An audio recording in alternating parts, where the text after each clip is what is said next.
orang yang berada di Uighur tak terkena virus ini. Banyak orang terheran-heran. Apa sebab? Salah satu sebabnya karena mereka berwudu. Setiap hari mereka membasuh tangan. Virus tidak akan terkena kepada orang yang selalu menjaga kesucian. Mereka memakan binatang yang disembelih, yang dimasak, bukan yang mentah, bukan makan darah. Sebab di dalam darah ada bakteria penyakit. Manakala ajaran Islam diamalkan, pertolongan Allah Subhanahu wa taala datang. Terima kasih. Intan sulullah, kalau kau tolong agama Allah, yansurkum, Allah akan menolong kamu. Kalaulah bukan kerana pertolongan Allah, sudah lama Islam ini musnah dari atas muka bumi Allah. Wa makaru, mereka membuat tipu daya. Wa makarallah, Allah balas tipu daya mereka. Wallah khairul makirin, tipu daya Allah, pembalasan Allah lebih hebat daripada yang mereka lakukan. Oleh sebab itu kita ajarkan anak-anak kita bahwa dalam fikih tidak hanya fikih taharah, tayamum, wudu, membasuh hidung, membasuh muka, istinsyak, madmadah. Tidak hanya kita ajarkan kepada generasi kita akan datang bahwa Islam ini hanya membahas masalah darah, hanya membahas masalah sembelihan. Islam tidak hanya membahas masalah nikah, tapi Islam juga membahas masalah jihad, masalah fiqhud daulah, masalah fiqhus siyasah. Karena dengan itu kita sedang mencetak, membentuk generasi akan datang, generasi-generasi Salahuddin Al-Ayyubi, generasi-generasi Muhammad Al-Fatih. Dulu yang membebaskan Palestin adalah Sayyidina Umar bin Khattab.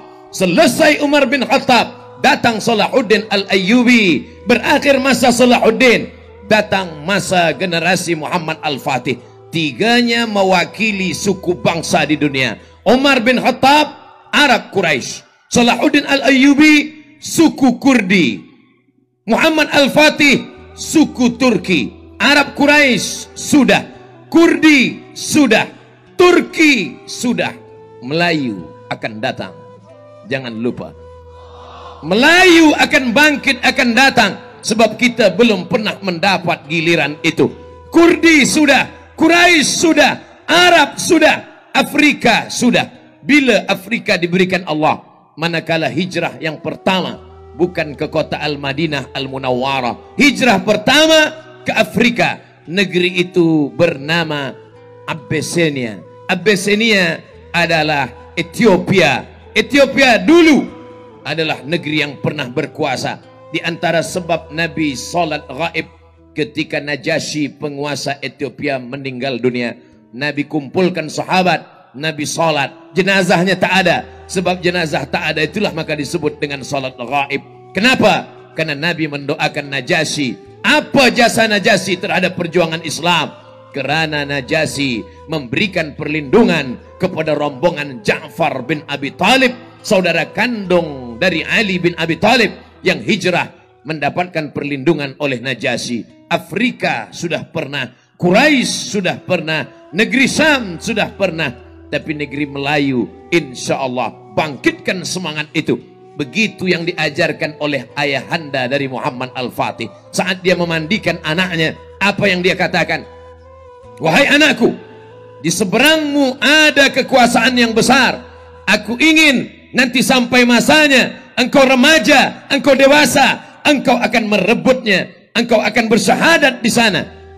Semangat yang diberikan oleh seorang ayah, itulah yang dikenang sepanjang zaman oleh seorang anak. Hari ini seorang ayah hanya menasihatkan anaknya, yang penting engkau bekerja, nanti engkau akan makan, engkau punya kereta, engkau punya rumah besar, setelah itu engkau menikah, selepas itu engkau akan mati.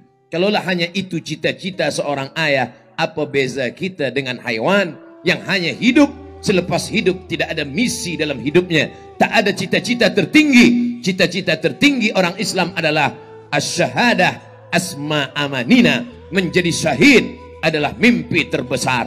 Menangis seorang sahabat bernama Khalid ibnul Walid. Mengapa dia menangis?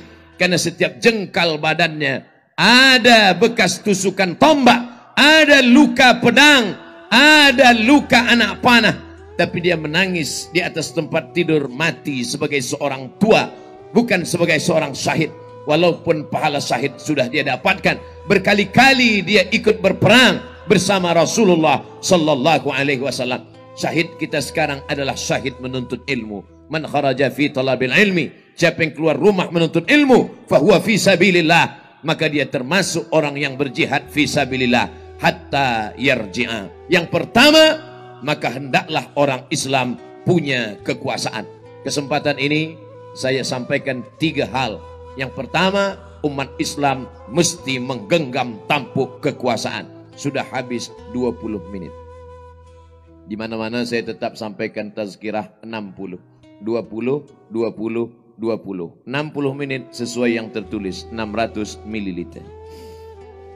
Yang kedua, kalau umat Islam punya kekuasaan seperti yang pernah ada di tangan Umar bin Khattab, yang pernah ada dalam tangan Salahuddin Al-Ayyubi, yang pernah ada dalam tangan Muhammad Al-Fatih, maka apa yang membentuk orang yang akan berkuasa di masa akan datang ini tidak lain tidak bukan adalah pendidikan.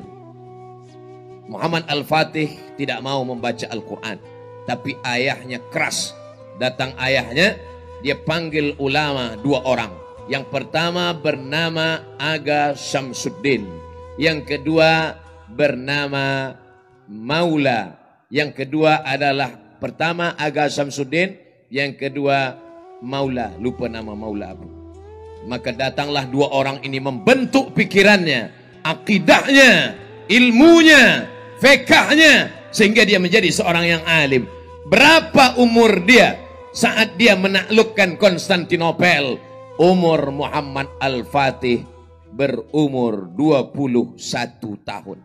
Jadi kalau ada orang berpikiran Muhammad Al-Fatih berkuasa masa itu, dia sudah janggutnya memutih, dia sudah tua. Kalau sudah tua, apa yang boleh kita buat? Oleh sebab itu pemuda-pemuda belia yang berumur belasan tahun. Kalau dulu sahabat Nabi bernama Usamah bin Zaid. Usamah bin Zaid saat diangkat Nabi menjadi panglima perang, berapa umurnya? 18 tahun. Zaid bin Thabit saat diangkat Nabi menjadi translator, penterjemah surat-surat Nabi, dia terjemahkan ke dalam bahasa Arab, berapa umurnya? 15 tahun. Abdullah bin Abbas masa Nabi meninggal dunia, berapa umurnya? 15 aman, 15 tahun. Anas bin Malik ketika Nabi meninggal dunia, berapa umurnya? 20 tahun. Khadimtun Nabi 10 sinin. Aku melayani Nabi, membawa air wudhu Nabi, menyiapkan air sembahyang Nabi, menyiapkan kain Nabi, membawa selipar Nabi. Umurku 10 tahun. Diserahkan oleh ibunya, lalu kemudian dia dibesarkan selama 10 tahun. Khadimtun Nabi 10 sinin. Aku bersama Nabi 10 tahun. Maka saat Nabi meninggal umur dia 20 tahun. 15 tahun, 18 tahun, 21 tahun. Mereka adalah pemuda-pemuda, belia-belia Islam yang dididik mengikut pendidikan Islam. Maka College University Al-Quran Terengganu insya Allah akan mendidik calon-calon pemimpin masa depan yang akan lahir dari bumi ini insya Allah. Allahu Akbar.